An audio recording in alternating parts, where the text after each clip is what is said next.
This is my latest comment on Raila's candidature as AUC chairman. I still stand by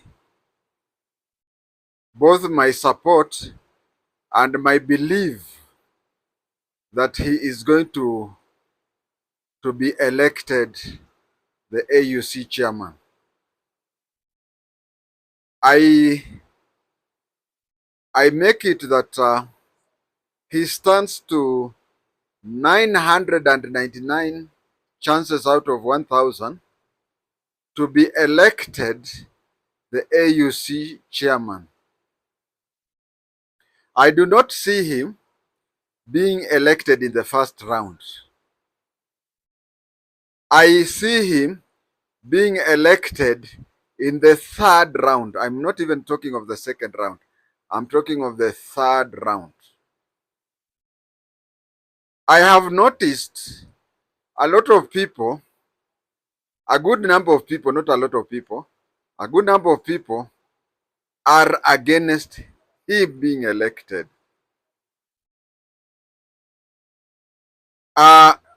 Say from Djibouti or even Madagascar or whatever countries that are offering their candidate, because any country is supposed to support their candidate. But apart from those countries that are supporting their own candidates, I see three quarters of the people who want Raila to fail or who are not supporting Raila fall under the following group or groups. All of them are Kenyans. I can tell you 3/4 of those people who want Raila to fail and who pray that Raila should fail are Kenyans.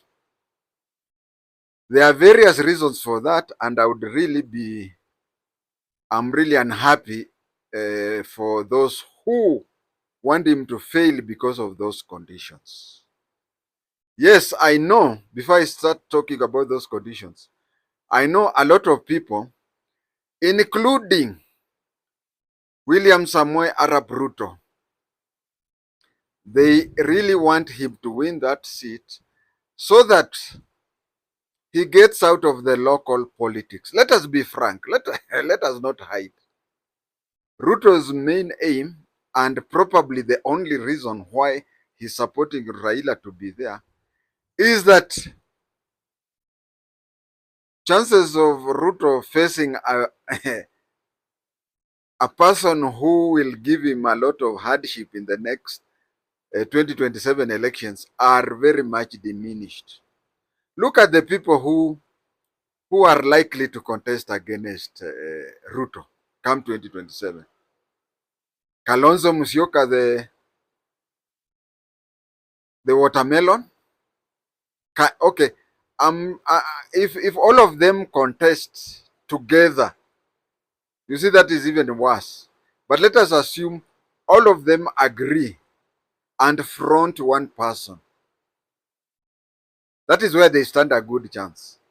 Because if you have 35% chances and you contest 10 people and you have 35% chances, it means that you on average you'll get 3 point something percentage, isn't it? So it is better for those people who will oppose Ruto in 2027 gang up under one person. Now, in the absence of Raila, who is this person who all the people will go behind him? And remember, after Raila has been taken in February, has been elected in February 2025, it means that person has got 24 months. The whole of let us say February 2026 and February 2027. 30 months, not 24.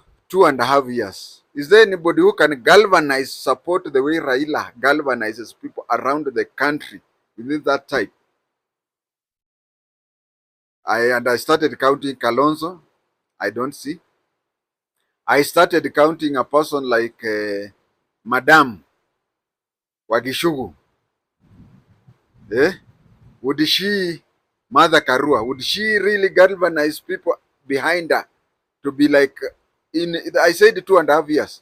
Is there anybody who can galvanize some people the way Raila has done since 1982? 82, that is 42 years. Can you do that in 42 months? It's really almost impossible. So we have people like, the best example is Ruto, who want to galvanize that. Somebody has just whispered to me that what about Rigiji? I can tell you, if my Mufiala village mate from Kayaba, I'll tell you that he even talked the other day that even the people who are close to him have already deserted him. They have already deserted him and even said that he has studied them, and these are men who can sell their mothers. I'm saying so because uh, when you talk ill of a woman before her son, then hey, expect to visit your Mecca. So a person like Rigiji galvanizing the mountain, it is too little, too late. So as I've been saying, that we have people like Ruto who want to who want Raila to go so that they have an easier way there. We have those ones. And then on the other side of the coin, we have Kenyans who they don't mind, in reality, they don't love Raila. They don't mind Raila. In fact, if Raila would even go to, I didn't want to say hell, if Raila wanted to go to Pluto, it won't touch them. But it only touches them because in their all campaigns, in everything they do, in everything they have been elected because they are seen or deemed to be pro-Raila. These are the people whom, even when some of us have tried to pass messages to Raila that it is time that he should move on and leave politics, they have always been wanting him to be there so that they are elected. I can tell you that, for example, a place like Kibra and maybe Luo Nyanza and whatever, just being seen to be pro-Raila or being seen to be anti-Raila, things will change drastically for you. Now, these people have spent so many years, they have spent so many years hanging to his coattails that in every opportunity and everything, whatever, they have been shouting Raila oye, Raila oye. Now that when he goes, they have nothing to say.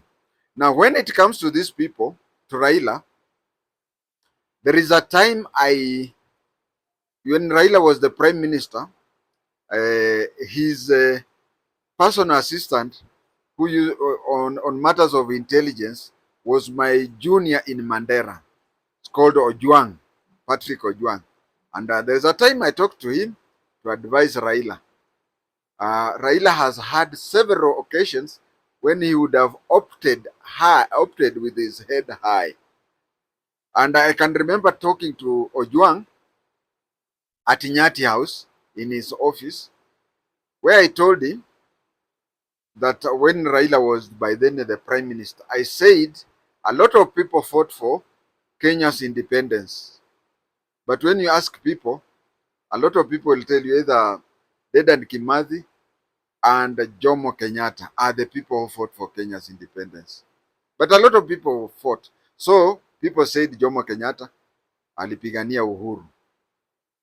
Then it comes to multi-party politics. A lot of people fought for multi-party politics. But how many people have been counted for multi-party politics? Very few, not even 5. Jaramogi is leading. Matiba is there, Charles Rubia, and a few others. So I was saying that was before the 2013 election. I was telling Ojwang to tell Raila that tell him not to contest 2013 because it will end up with him. You see, every generation, everything has its own generation.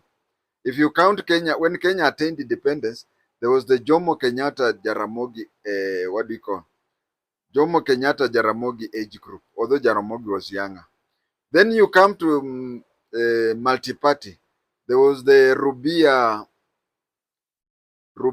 Matiba age group and whatever. Then when it came to fighting for the most progressive constitution in the world, you'll not believe it, but ask anybody who has studied constitution and constitutionality. You'll be told that the 2010 constitution is the most progressive in the world. It is not like America where people are fighting for delegates, at how many delegates per state and whatever. The Kenyan, for anybody who has studied politics, constitution and constitutionality, will understand that it is the most progressive the world has ever produced. Although to me, I say it is a bit bad because it spent a lot of time bending into the pleasing some people, especially people in the human right era.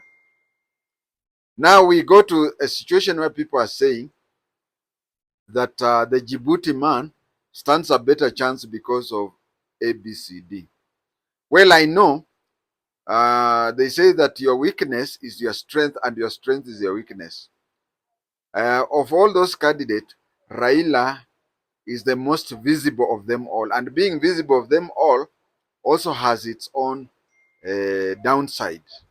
You know, all these other candidates, when they meet heads of state, they'll not meet them at the same level as Raila will do. Because when Raila is seated with heads of state, he is just like we can say that he's the head of state who never had a presidential standard. So he would talk to them as equals. And that one you may find that it may not please some or many of the heads of state. Another thing people are saying that this fellow is a Muslim, and Organization of Islamic Republics countries did support him.